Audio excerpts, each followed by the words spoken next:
Council meeting will now come to order. Please stand for the Pledge of Allegiance.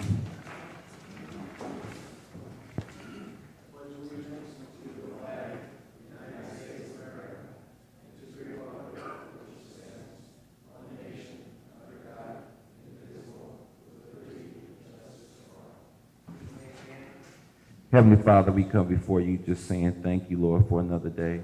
We ask that you guide us and direct us, Lord, just so we can do the job that's set before us. We ask for all these blessings in your Son, Jesus' name we pray. Amen.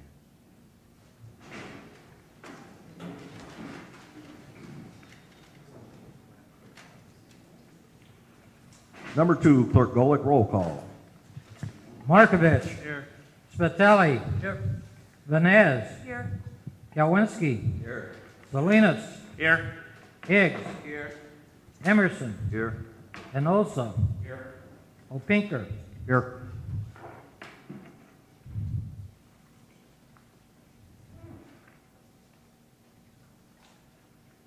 Number 3, reading of minutes. Mr. President, Councilman Spitali. make a motion to accept the minutes of July 23rd, 2012. Motion by Councilman Spitali, second by Councilman Kowinski to accept the minutes. All those in favor? Aye. Opposed? Minutes passed. Number 4, approval of claims. Mr. Chairman, Councilman Markovich. Move for approval of claims dated July 18th through August 8th for council meeting August 13th, beginning with claims dated 7/24/12 and ending with claims dated 8/8/12, claims number 3390 through claims 3694, for a total of $5,353,560.15. I so move. Motion by Councilman Markovich, second by Councilman Kowinski to accept the claims. Is there any discussion? Mr. Chairman, Councilman Markovich. I have a couple additions for be added to make an amendment. Claim number 3695, $5,000 to the Northwest Indiana Oilman for Hammond, City of Hammond night out at the ballpark, 6/8/12. Claim number 3696, Union Beneficia Mexicana, donation of $150 from Councilman Heniosa for their parade. And donation of claim number 3697, Whiting's Lion Club, donation of $100 from Councilman Kowinski for the second annual battle of 119th Street Battle barbecue for Clark Whiting game. I so move. Second. Motion by Councilman Markovich, second by Councilman Kowinski to amend 3695, 3696, and 3697. Is there any discussion on the amendment? No discussion on the amendment. Clerk Golick, roll call vote on the amendment. Markovich. Yes. Spitali. yes. Vanez. Yes. Kalwinski. Yes. Salinas. Yes. Higgs. Yes. Emerson. Yes.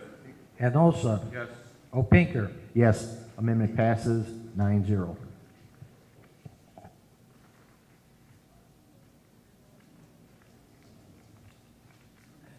Now on the claims as written for passage.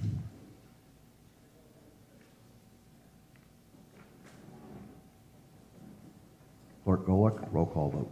Markovich. Yes. Spitali. Yes. Vanez. Yes. Kalwinski. Yes. Salinas. Yes. Higgs. Yes. Emerson. Yes. Enosa. Yes. Opinker. Yes. Claims pass 9-0.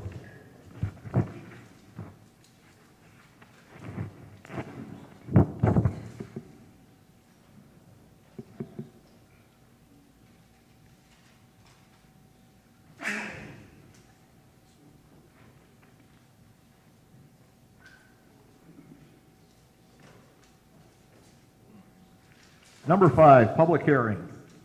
Ordinance number 12-36, sponsored by Mark Kalwinski. An ordinance to appropriate additional funds in the budget of Hammond Department of Environmental Management.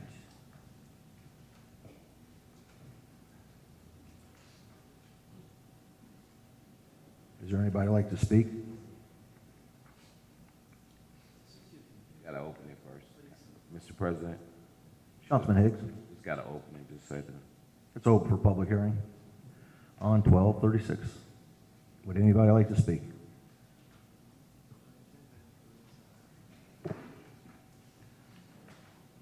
Public hearing is now open. Would anybody like to speak on 1236 ordinance?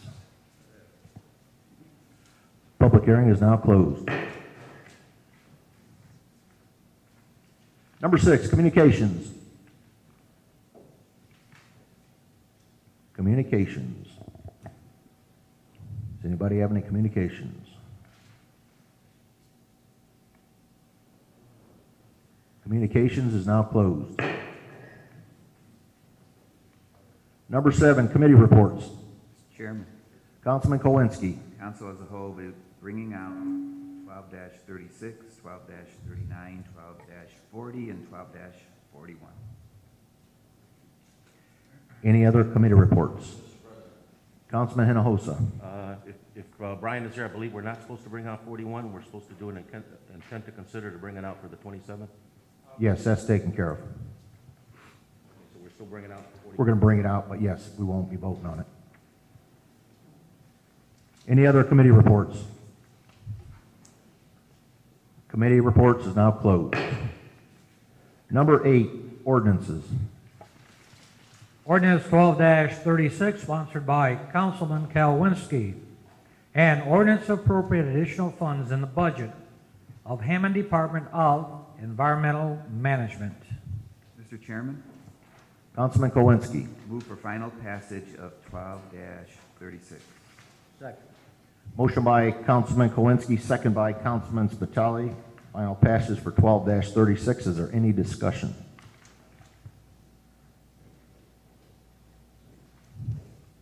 Any discussion on 12-36?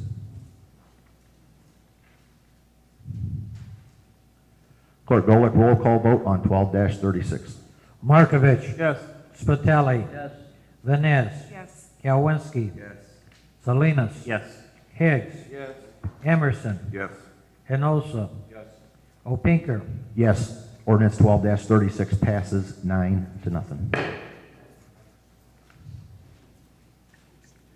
Ordinance 12-39, sponsored by Councilman Kalwinski.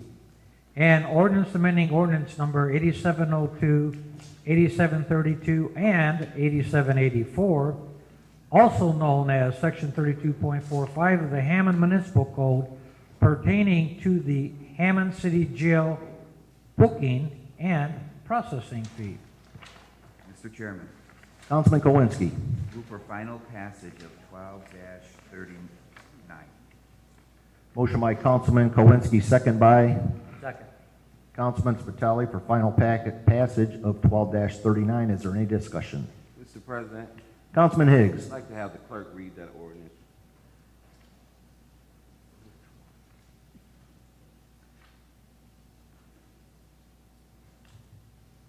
Clerk Golick.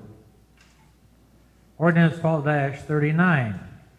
Whereas the City of Hammond finds that it is a legitimate municipal interest to share the cost of incarceration with those who, through their actions, necessitate those costs to be incurred, and whereas the City of Hammond regularly expends manpower, resources, and funds in order to process arrestees in the Hammond City Jail, and the City of Hammond has a legitimate municipal interest in partially defraying the high cost of that processing.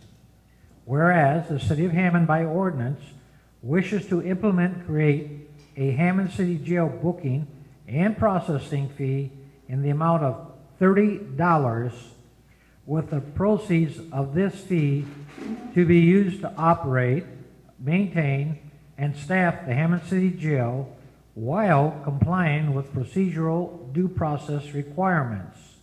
And therefore be it ordained by the Common Council of the City of Hammond, Indiana, that ordinance number 8702, 8732, and 8784, also known as Section 32.45 of the Hammond Municipal Code, is amended as follows. Hammond City Jail booking and processing fee. A, Any individual who upon arrest for a criminal or civil matter, including but not limited to a criminal or civil warrant, custodial arrest, probable cause hold, or surrender, and is thereby booked and processed at the Hammond City Jail, shall remit to the Hammond City Jail from his bond commissary account or other funds a $30 Hammond City Jail booking and processing fee. B, a receipt showing the collection of these funds shall be provided to the arrestee or his designee. A copy of the Hammond City Jail booking and processing fee ordinance shall be posted in a conspicuous location in the booking area, and a copy of this ordinance shall be provided to the arrestee upon request.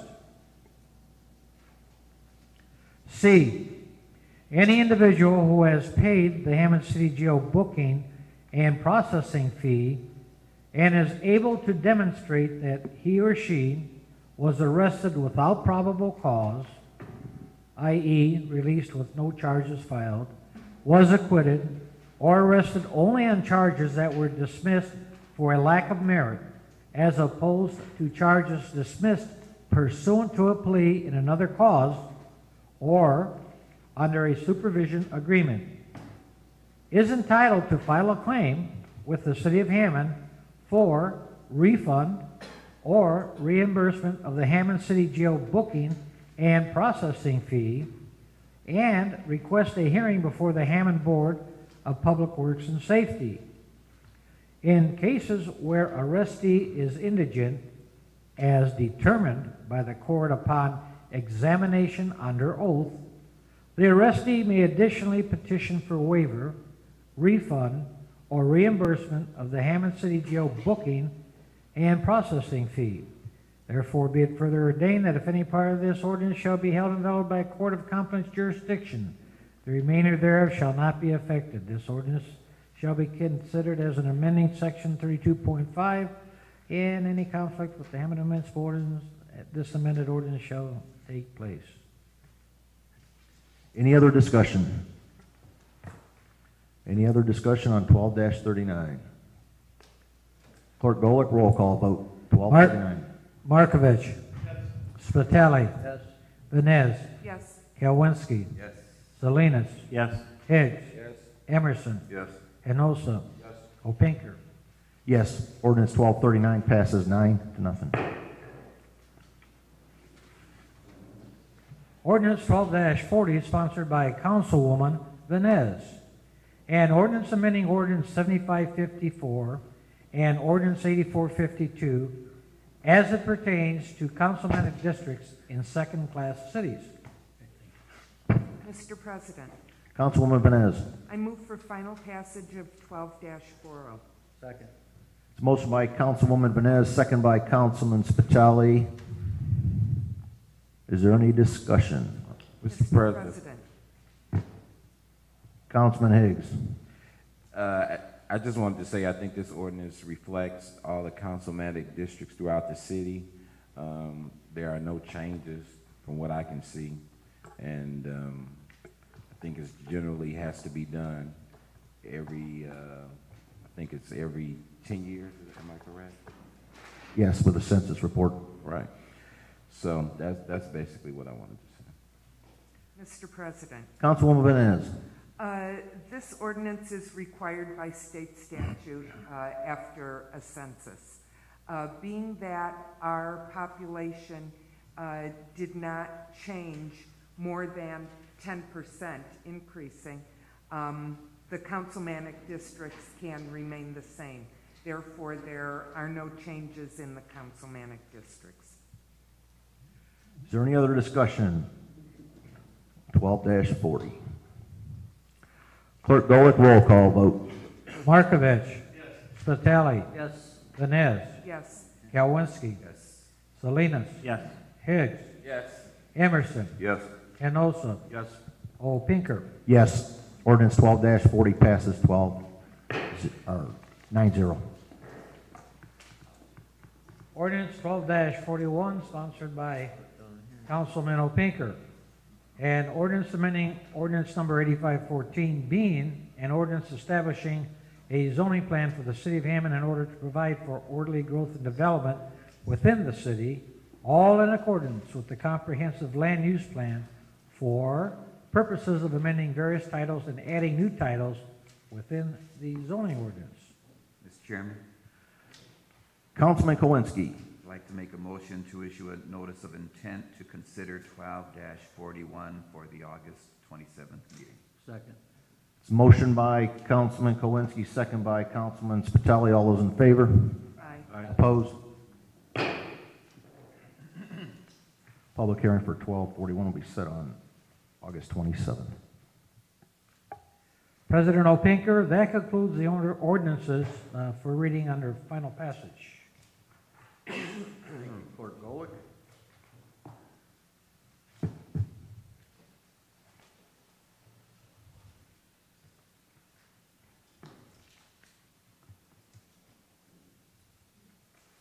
Number 9, introduction of ordinances. Item A, ordinance 12-42, sponsored by Councilman Opinker. And ordinance amending ordinance 4665 and ordinance 4767, also known as Chapter 110 of the Hammond Municipal Code, as it pertains to alarm systems in the city of Hammond. Mr. Chairman, Councilman Kowinski. I move that 12-42 pass through first and second reading and be referred to council as a whole. Second. Motion by Councilman Kowinski, second by Councilman Spitali. All those in favor? Aye. Opposed?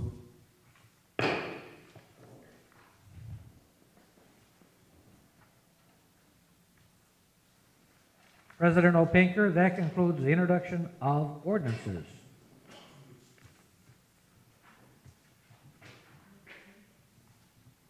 Number 10, resolutions. Item A, Resolution 12R-15, sponsored by Councilman Kalwinski. A resolution setting budgetary guidelines for the city of Hammond in 2013 through 2016. Mr. Chairman, Councilman Kowinski. I move for final passage of 12R-15. Motion by Councilman Kowinski. Do I have a second? Second. Second by Councilwoman Venez. Is there any discussion? Mr. Chairman, Councilman Kowinski. can I ask the clerk to read the ordinance, please?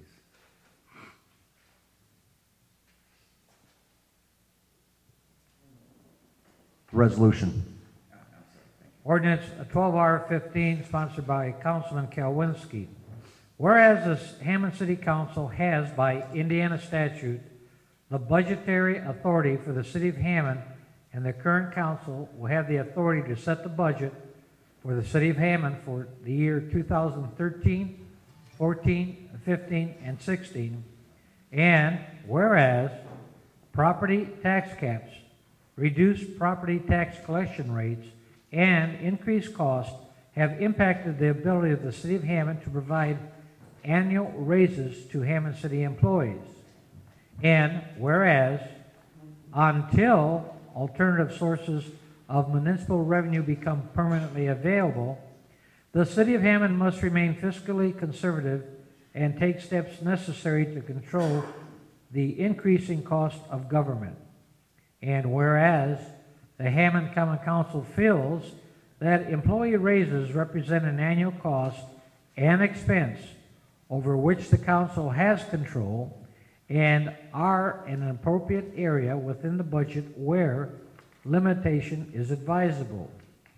And now therefore be it resolved by the Common Council of the City of Hammond that until such time as alternative sources of municipal revenue become available, which are sufficient and permanent so as to remove the City of Hammond from its current fiscal emergency, no employee of the City of Hammond shall receive a pay raise in the annual budget of greater than 1% in the years 2013, 14, 15, and 16. This resolution shall not control employees whose salary is determined by Indiana law. Now therefore be it further resolved that if any part of this resolution shall be held and held by the court of competent jurisdiction, the remainder thereof shall not be affected. Is there any other discussion? Mr. President, Councilman Hinojosa. I understand this is just a recommendation, it's just a resolution, and we're still going to have negotiations with the City Negotiation Committee and the Hammond Firefighters Union Local 776 and the Hammond 556, and also the Hammond Fire Department FOP 51 and the Teamsters Local 142. But what we're doing here is we're not bargaining in good faith, and what we need to do is sit down at the table with these unions and start the negotiations. Myself, I'm speaking as the United Steelworkers of America Local 1010 for 38 years, and I know what is it that you have to do when you negotiate a contract, and you sure don't come out with a resolution.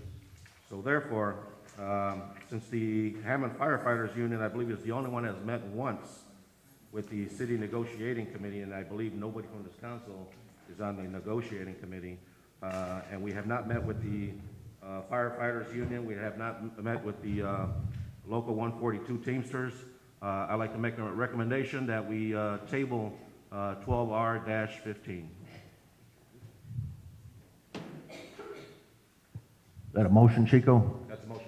Okay, there's a motion by Councilman Hinojosa to table 12R-15. Is there a second? Is there a second? Second. Second by Councilman Markovich. Clerk Golick, roll call vote on the amended resolution. On the motion to table, To table. Markovich. Yes. Spitali. No. Vines. No. Kalwinski. Salinas. No. Higgs. Emerson. Yes. Hinosa. Yes. Opinker. No. Amendment fails. 5-4. Mr. President, Councilman Hinojosa. since we did not table this and we have representatives from the three unions here, I'd like to make a motion that we suspend the rules to let anybody in the audience that would like to speak on 12R-15. I so move with a motion. There's a motion by Councilman Hinojosa, second by Councilman Higgs to suspend the rules. All those in favor? Aye. Aye. Opposed? Rules are suspended. Come up and speak one at a time. State your name, address, and what department you're with. Mike Hall, Hammond Firefighters Local 556, Vice President, 5296 East Honor Avenue in Roselawn.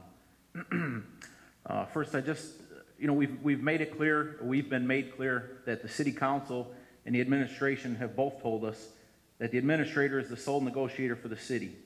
Yet the council is considering passing a recommendation about salaries despite any negotiations with our local. Even a resolution can be taken as an act of negotiation, and without two parties at the table, it'll be a clear violation of the current collective bargaining agreement pertaining to bargaining in good faith.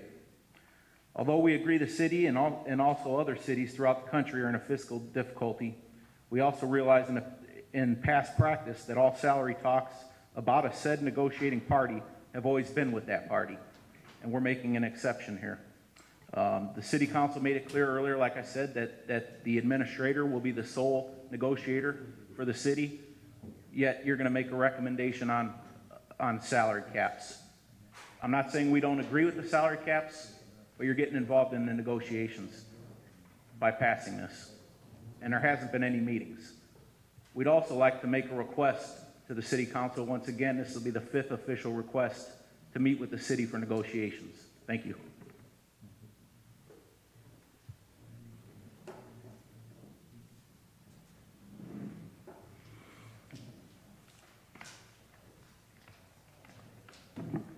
Mike Darnell, Hammond FOP 51, 6117 West 136th Place in Cedar Lake, Indiana. I'm not going to bore you too much. We've kind of talked in caucus a little bit. We understand the financial straits of the city. We're just asking if the City Council maybe take a little time and review it, You guys really haven't had a lot of time to go through the budgets and see what you can or cannot afford.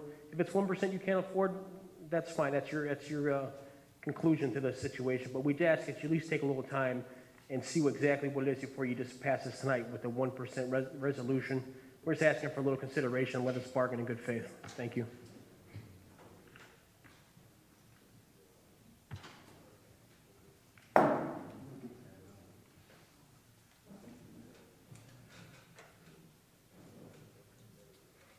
How you doing? Harvey Jackson, 67 Laura Lane, Hobart, Indiana, and I represent the Teamsters. I just, like I said, we talked in caucus. I just believe that we should be able to sit down at the table and negotiate some of the numbers. Right now, the council has no idea what the unions are actually asking for.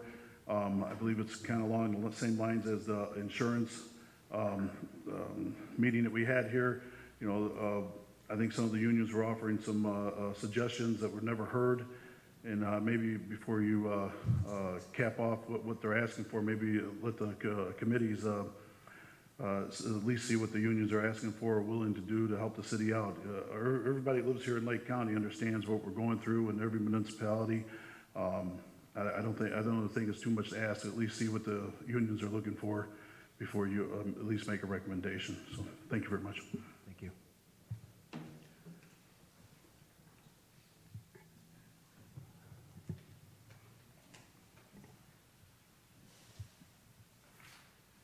George Stoyer, Robertsdale.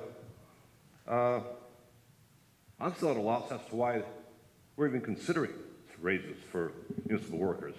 As we're all Democrats here, has anyone even brought to bear what happened up in Wisconsin a couple months ago? That was a public sector union that was at stake there. This is not private sector like Chico. Chico's accustomed to dealing with private sector negotiation. This is public sector, public union. We were in caucus. It's been common knowledge the well is dry. The bank is empty. We're into some serious deficit spending here, or appropriation, or we're on the verge of it. I applaud this resolution. For once, there's been some rationality brought here. 1%. I'm sorry, these guys are just going to have to take a hit. They want to be glad they still got a job. But we're talking private, public sector funds here. That's tax money. I just don't understand where there's all this stuff about bringing, by asking the city council whether or not it wants to extend its fiscal function and, I guess, approve or sacrifice or give out some more money out of their gaming funds. I don't see how all that does is establish the framework or the parameter or the basis upon which the administrative or executive branch is going to negotiate. I don't see how that draws in the council, but that's only my opinion. I fear that stuff like this is what gives Democrats a bad name. And you guys are walking right into a public storm. And, you know, it's going to be the end not only of the Democratic Party, but liberal philosophy and policy in government. And that's not just rhetoric either. Anyway, thank you. Would anybody else like to speak? Anybody else like to speak? Could I have a motion to go back to regular order of business? So moved. Second. Motion by Councilman Kowinski, second by Councilman Markovich. All those in favor? Aye. Opposed? Back to regular order of business. Back to 12R15. Is there any discussion? Mr. Chairman, Councilman Markovich. gaming probably first started over 20 years ago in Joliet. And they were very successful, and people were getting in line, paying to park, paying a $20 admission fee to go lose their money. In other words, to go gamble. So they were paying actually money to go in Empress in Joliet and lose their money. So when we were looking at this over 20 years ago when I was on the council, we had a bus trip to Joliet where they invited all of the elected officials and anybody involved in the gaming and so forth. And to this day, I can recall that the mayor and their city council and the powers to be always said, we will never use gaming monies for salaries. Because the reason why they said that is we don't know how long this boat's going to be here, how much money it's going to bring in, And by relying on gaming money, you're setting a false sense of security that we're always going to use gaming money to bail us out. Now, granted, in the past, this council over the years has used gaming money to bail us out. The original gaming ordinance, 36.005, and so forth, the original gaming ordinance that the city council can use this money for was streets, curbs, and sidewalks. That was the only three things, meaning for infrastructure. And throughout the years, the city of Hammond has done a good job of adhering to that, because people want to see something for that gaming money. And when you see infrastructure improvement, streets, curbs, and sidewalks, you can see something for your money. When they start putting it into salaries and so forth, nobody's going to see that. I think it's quite evident in Gary what they did with their gaming money. I think that baseball stadium, the Railcats, was $40 million. And I think roughly has 7,000 seats. And to this day, they say that's the most expensive baseball diamond field built as far as price per seat. To this day, and it still goes that way. So, over the years, the district councilman foreseen where we've been expanding riverboat money to cover alleys, trees, lighting, access walks, park and park equipment, and dumpsters. And then 10% was supposed to be used for $2,500, $2,500,000 for the shared gaming for college-bound scholarship. And then another part of that 10%, when they would do a project and they would use that extra money to redo the sewers. So that 10% came out of the matching funds there. You know, then the remaining 30% was supposed to be used by the mayor, I believe, for neighborhoods, citywide economic development, city and public safety capital programs, matching federal and state programs, non-reverting rainy day fund, park and recreation, and bond retirement. It shall be determined by the mayor with the approval of the city council. I know in caucus it was said that the district councilmen are going to have to come up with some of their money to pay for salaries. Nowhere in this ordinance does it say that we can use gaming money for salaries. You can use it to support the budget, but you cannot use it specifically for salaries.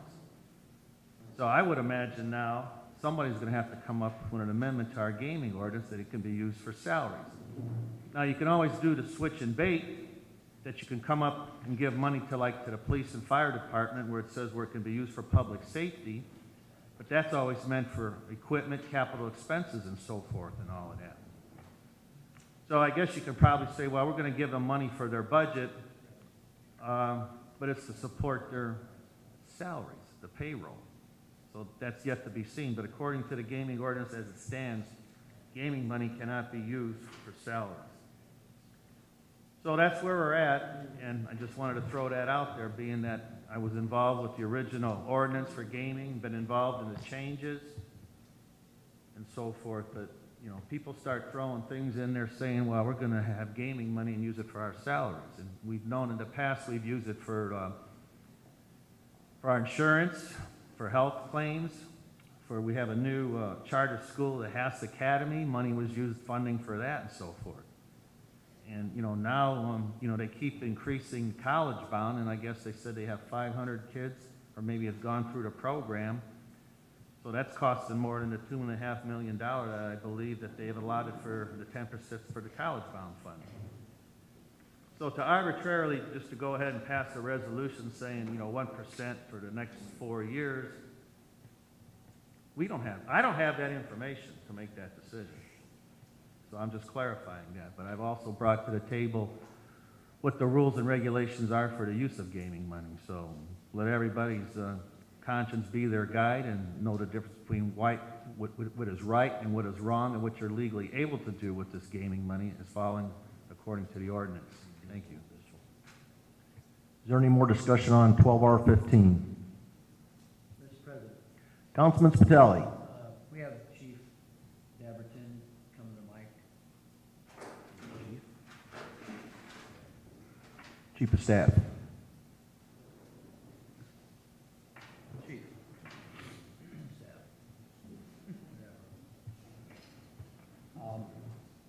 money was appropriated through these 4 years that are written down. That negotiations would start with the union reps promptly. We've already started negotiations with the FOP. We have a scheduled date for negotiations with 142. That was delayed largely on the part of one of their representatives. The fire negotiations basically are on hold. I'm sure everybody's read the paper and realizes that situation. So we actually have negotiations with one party already ongoing, the other one scheduled very shortly. It's our intention to have negotiations complete as soon as possible. Normally we start them in early July. We waited this year primarily because we wanted to get budget figures from our controller, who was waiting for the county to give him information about the tax drop. Because obviously, in past years, it's the general fund that's used to pay for salary increases, as Councilman Markovich pointed out. However, we're facing some dire times. The fact is that we live in a county that has a frozen tax base. It's the only county in the state with that frozen tax base. And at this point, although there's discussion about all kinds of possibilities that may or may not happen, we can only go on what we do know, which is we have a frozen tax base. And with that, it means that we have, very little in the way of potential revenues for the next 4 years. Mr. Captain, what mechanism would need to be in place in order to use the gaming dollars for salaries? Basically, what we're doing is what we did this past year, is that the dollars are actually being allocated to help cover the shortfall. They're not being used directly for salaries. So I think that's a bit of a misstatement. It's been a practice, I believe, I defer to the controller, but it's been a practice for several years to use gaming dollars to shore up any shortfall in the budget, correct? So it is not a direct allocation for salaries.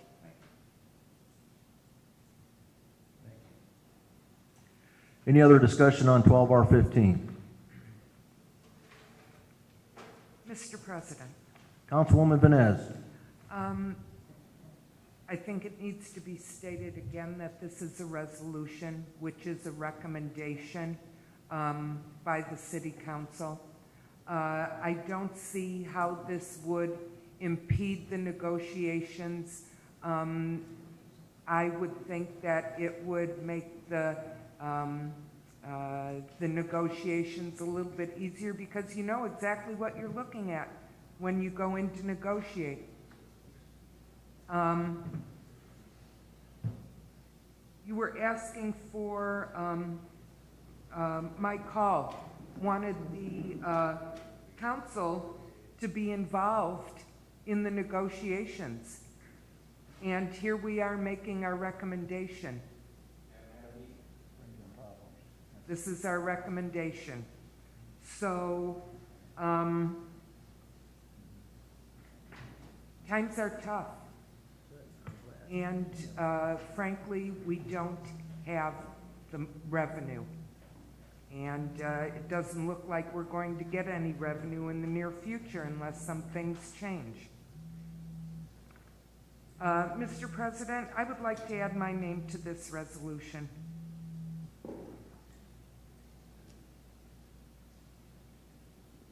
All right, add Councilwoman Venez to the resolution, 12R15. Is there any more discussion on 12R15? Mr. Chairman, Councilman Markovich. I would like to ask whoever could answer it, either the sponsors, Owinski, or now Janet Venez, or Chief of Staff Tom Daverton, how is this resolution going to be used in future negotiations with the unions, or if any, or if it's even going to be put on the table as a bargaining tool or issue? And if that's possible, that's going to be used for that reason. Councilman Markovich, I think we talked about this in caucus. It is an advisory resolution, but it basically gives the mayor and the negotiating staff, and I served as the chief negotiator I have for a number of years. It gives us basically an indication where the council is at. This is a unique period of time. Normally, we don't ask the council for such a resolution. However, as we've explained in caucus today, as it stands right now, the only way we can actually give raises is to take less from the, or take more of the gaming dollars away from the district council members who use those dollars normally for street projects, for improvement projects when they're within their district, as you read the litany of uses before. And so because of the unique circumstances, because of the fact that we're basically, if we commit to any raise, given the fiscal situation we're in, we're going to be reducing those dollars for district council members. We feel that it's only right to get some input and advice from you before we go and enter into a contract. Once we enter into the contract, it's signed by the mayor and approved by the Board of Works. So now is the time for you to give your input, because once the contractual negotiations are concluded, it doesn't come back to the council.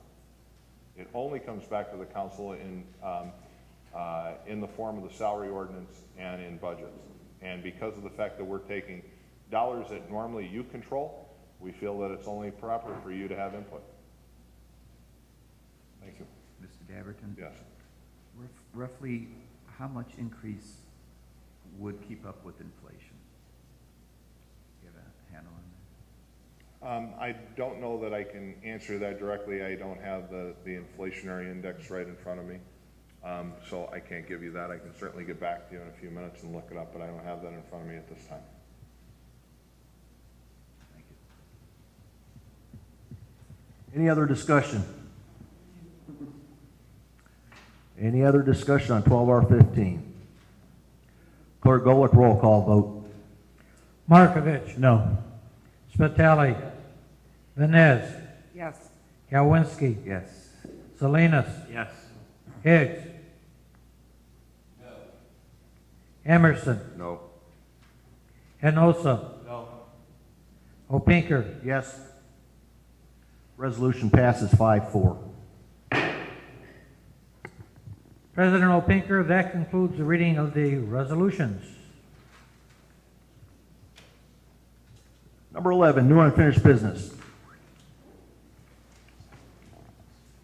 Is there any new and unfinished business? Mr. President, Councilman Higgs. on Saturday, we'll be holding August the 18th, which happens to be my birthday, the annual back-to-school giveaway for the kids and the students that are getting prepared to go back to school. It's going to be at MLK Park. Starts at 9 a.m. to 11 as the school supplies last. The book bags, once they're gone, they're gone. So, any kids that don't even have any school supplies, send them over to the MLK Park on Saturday morning, and we'll be handing out those school supplies. Any other new and unfinished business? Mr. President, Councilwoman Vines. I would like to announce that Mayor McDermott and the Eastside Community Council are going to have a horse rodeo on Saturday, August 18th at Memorial Park. The cost is free. I don't believe we've ever had a rodeo here in the city of Hammond, so it's a great opportunity to bring the kids out and see some horses up close.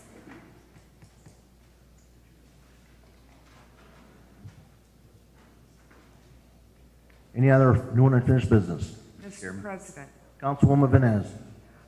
Yes, for those who choose to do good in their community and be aware of what's going on in their neighborhood, I would like to announce a couple of Crime Watch meetings. Hessville Crime Watch is meeting this Thursday, August 16th at the Gene Shepherd Center at 7:30. East Hammond Pullman Crime Watch will meet Tuesday, August 21st at the Ophelia Steen Center at 6:30. With regard to the Crime Watch groups, they have become a valuable tool in the city of Hammond. We make our residents aware of things that are going on in our neighborhoods, and they learn crime prevention awareness. I would like to read a quote from Margaret Mead, which pretty much exemplifies the Crime Watch organization and the community groups in the city of Hammond. Never doubt that a small group of thoughtful, committed citizens can change the world. Indeed, it is the only thing that ever has. I look forward to seeing you at the Crime Watch meetings. Thank you. Any other new and unfinished business? Mr. Chairman. Councilman Kowinski. Thank you. Just wanted to thank everybody who contributed to the WHAM ride, the Whiting Hammond After Midnight ride, the past week. Over 700 registered for that ride, and a lot of thank yous go out to the Whiting Robertsdale Chamber for sponsoring that, the Park Department, the Streets Department, the Mayor's Office, and the volunteers that contributed their time to make that a success, and all the police, and auxiliary police from Hammond, and all the other communities that participated to make this a safe and fun and successful first ride. Thank you. Any other new and unfinished business? Mr. President. Councilwoman Vines. Yes, I would like to thank everyone who participated in National Night Out last Tuesday at the Wolf Lake Splash Pad. We had a great turnout. Thank you to our police department. Thank you to our fire department. Thank you to the employees at the Splash Pad. They were absolutely phenomenal. And DJ Suave, as always, does a fabulous job. So thank you to everyone who participated. I think the kids had a great time running through the water, and I know I certainly cooled off at the end of the night. Thank you. Any other public expression? Mr. President, Councilman Emerson. I would like to thank the Parks Department on the recent storm, I believe, 2 weeks ago Saturday, 1 week ago Saturday, that took down numerous trees and power lines, and we were without power for, I don't know, I think it was about 12 hours, but other people had it worse. Parks Department was out there that Saturday night, cutting up limbs on my block, getting them, shredded, for lack of a better word, mulched. And the police department, actually, officer came by, rolled his window down and said, "Is everything all right?" I said, "Yeah." I mean, for us it was, so kudos to them. That was a Saturday night where there was also the night of the bike ride, actually. So there's a lot going on, and they worked quite a few hours, so thanks to both of those departments. Any other new and unfinished business? New and unfinished business is now closed. Number 12, public expression. First speaker, Mr. George Stoya.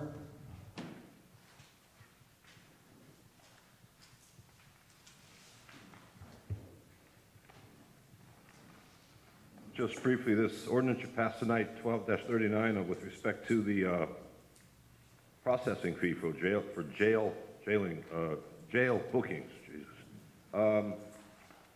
I noticed in there that there is a provision for appealing the fee, and I just thought appealing it to the Board of Public Works, I didn't think that was an objective tribunal.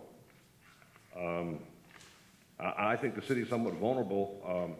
Yeah, you're in compliance with the procedural due process factor or aspect of determining probable cause, but procedural aspects doesn't exhaust 14th Amendment due process protections. There is such a thing as substantive due process, and basically you're going before an interested party in the Board of Public Works and Safety that deals with public financing, and I just think the city is vulnerable on it, and I was hoping that I could prevail upon you to ask either the city attorney or Mr. Berger if we're on solid ground on this. Next speaker, Alvin Cheeks. This will be our final speaker of the night. Alvin Cheeks, Ames Block of Merrill. Last Tuesday, I went to the Hammond Hammond Redevelopment Commission meeting in regards to Harrison Park. Me and my son, we do 2 parks on Saturday, being that one of the parks doesn't have a basketball hoop. The thing that I didn't like is that they make more conjecture about the monetary school being able to pick what's going in that park. My son and other kids, we visit the park. It's in a minority community. Most of the kids that go to the monastery park, my son, he counted over 50 license plates that were from Illinois. We talked to some of the kids. My son's always out there. Those kids don't live in that district, so how can they decide what goes into the park? The basketball hoops were there for 20 years. They took the hoops out and they put it over at Eggers, and now they took the hoops out of Eggers now. So we got to do 2 parks just for them to get that little time in the hoop. The thing that I don't like is that when they come up with other things for other areas, the residents that live in that area get to decide what goes into their district or to their water park or whatever. The same kind of things that go on in other neighborhoods should go on in ours. My son and those other kids that live in that area should be able to pick. The 3rd district is a culturally diverse area. My son played with from Hispanic kids to Chinese kids. Those kids should have the same opportunity to play hoops in their area. I'm not a hooper. My son, he plays more tennis and more golf, but still they should have an opportunity to be able to play. The district councilman hasn't even been given the blueprint, so how can they figure out something for our park if even our district councilman haven't even seen the blueprint? They didn't have a blueprint at the meeting. The only thing that the engineer was concerned about is taking care of the monastery kids. The monastery kids, they pay over $12,000 a month to go to school, so you really think they care about what goes on in the 3rd district. That's our park. Harrison Park has been there. We should be able to pick. You know, and that's my only thing is that the district council, my son even approached him and asked him about golf and about tennis and all that. So those kids should be able to play. It's something near their home. We shouldn't have to go over here to where it's only 4 hoops, it's 300 kids. It's only 2 parks in the 3rd district, you know. So we don't have the space in one park for all of the things that we need. So they're getting ready to redo Harrison Park. We should be able to come up with a design that's comparable to all the kids, not just monastery kids that don't even live in the 3rd district. I couldn't find not one kid who lives in the district. My son and they go to Harrison Park just about every day. So we should be able to pick what goes on in that park. That's my only thing, Councilman Hayes, and to the at-larges, is that how can they be concerned about what the monastery, if you sit there, they pick up their kids. They don't even let their kids really socialize with other kids. So now they get to pick what goes on in our district. That's very absurd and very disrespectful to our district. We have a nice park. Harrison Park is nice. Yes, the stuff does need upgrade, but the people that live in the 3rd district should be able to decide what goes on in our district. You know, it just amazed me that the engineer came up with this study find me somebody that goes to that school that even lives anywhere in any one of the districts. And then I would even agree to that if they at least lived in Hammond. Thank you. Thank you, Mr. Cheeks. Motion to adjourn? Motion by Councilman Salinas, second by Councilman Spitali. All those in favor? Meeting adjourned.